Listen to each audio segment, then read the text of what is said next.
বই খেলে না, সেই কথা তো বলে না। সেই কথাটা বলে না। নির্বাচনে একদল হারবে, একদল জিতবে, এটাই তো স্বাভাবিক। কিন্তু তাই বলে নির্বাচন কমিশনের সামনে দাঁড়িয়ে মব তৈরি করে জুলাই বিপ্লব পরবর্তী 4 কোটি যে তরুণ আছে, তরুণদের বিরুদ্ধে অবস্থান নিয়ে নির্বাচন বন্ধ করে দিবে, সেটা ছাত্র সমাজ মেনে নিবে না। আমরা গতকাল থেকে দেখতে পেয়েছি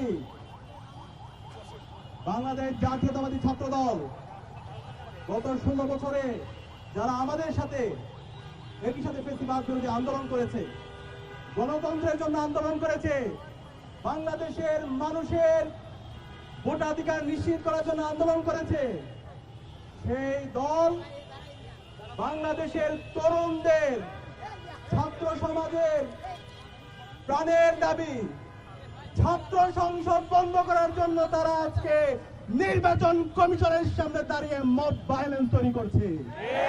সেম লজ্জা, পুরো জাতির জন্য এটা একটু লজ্জা। আরে ভাই, এই নির্বাচনে তো আমরা কেউ জিততেছি না, আবার হারতেছি না। এই নির্বাচনের মাধ্যমে জুলাইয়ের প্রজন্ম জিতছে। এখানে কোনো একক দল অথবা একক কোনো ছাত্র সংগঠন জিতছে না। জুলাইয়ের যে প্রজন্ম তৈরি হয়েছে তারাই জিতছে।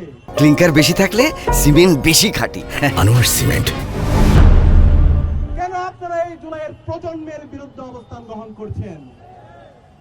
আমরা একই সাথে দেখতে পেয়েছি আজকেও সেই রাজনৈতিক দল এবং তাদের মাদার সংগঠনের নির্দেশে একইভাবে নির্বাচন কমিশনের সামনে তারা অবস্থান গ্রহণ করেছে। একই সাথে তারা মব তৈরি করছে। তাদের একটা দল জাতীয়তাবাদী আইনজীবী ফোরামকে পাঠিয়েছে হাইকোর্টের মধ্যে, এবং সেখানে প্রভাবিত করে যে রায় এসেছে সেটা একটা পথভ্রষ্ট রায়। সেই রায়ের মাধ্যমে শিক্ষার্থীদের যে অধিকার, সে অধিকার থেকে তাদেরকে বঞ্চিত করা হয়েছে। আমরা ঢাকা বিশ্ববিদ্যালয় কেন্দ্রীয় ছাত্র সংসদ এবং ফ্যাসিবাদ বিরোধী সকল সংগঠনের পক্ষ থেকে এই রায়কে ঘৃণ্যভাবে প্রত্যাখ্যান করছি। আমরা অনুরোধ করব প্রধান বিচারপতি থেকে শুরু করে বিগত ফ্যাসিবাদী আমলে যেভাবে আমরা দেখতে পেয়েছি ফ্যাসিবাদী হাসিনা এবং তার দোসররা এই বিচার বিভাগকে কলঙ্কিত করার চেষ্টা করেছে, এই জুলাই বিপ্লব পরবর্তী নতুন বাংলাদেশে আবার যদি কেউ বিচার বিভাগকে কলঙ্কিত করার চেষ্টা করে, ছাত্র জনতা বরদাস্ত করবে না। আমাদের অবস্থান পরিষ্কার। শিক্ষার্থীদের যেই ছাত্র সংসদ নির্বাচনে যে তারিখ নির্ধারিত হয়েছে 400 নির্ধারিত সময়ের মধ্যে নির্বাচন হতে হবে। জজ কোর্টের মধ্যে শিক্ষার্থীরা দাবি নিয়ে আইনজীবীরা গিয়েছে, আমরা শুনতে পাচ্ছি তাদেরকে অসহযোগিতা করা হচ্ছে। যারা অসহযোগিতা করছেন তাদের বিরুদ্ধে আমাদের প্রতিবাদ প্রতিরোধ জারি থাকবে। এই নতুন বাংলাদেশে প্রতিটি ক্যাম্পাসে শিক্ষার্থীদের নির্বাচিত প্রতিনিধিরাই প্রতিটি ক্যাম্পাসে নেতৃত্ব দেবে ইনশাআল্লাহ।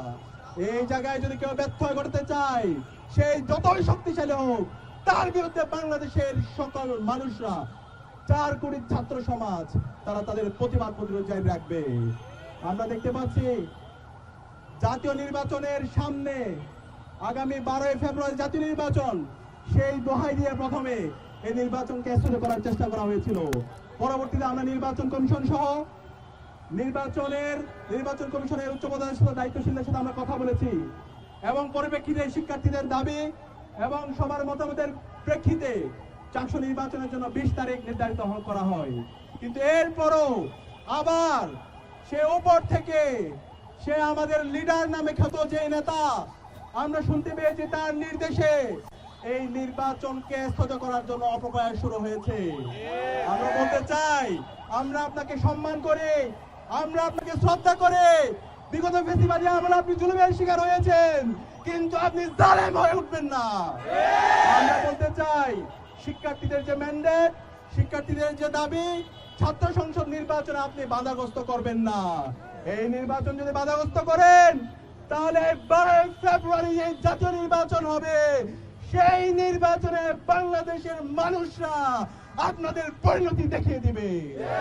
আমরা চাই না আপনাদের বনাম ছাত্র সমাজ এই ধরনের একটা সাংঘর্ষিক পজিশন তৈরি হোক। আমরা চাই সঠিক সময়ে নির্বাচন হবে, নির্বাচনের মাধ্যমে বাংলাদেশে যে গণতন্ত্রের যাত্রা শুরু হয়েছে সেই যাত্রা চলমান থাকবে, এবং এই যাত্রায় এই গণতন্ত্রের চর্চা কেউ যদি বাধা তৈরি করতে চায়, তাহলে বাংলাদেশে ফেসিবাদের পরিণতি যে হয়েছিল তার চাইতে খারাপ পরিণতি আপনাদের হবে।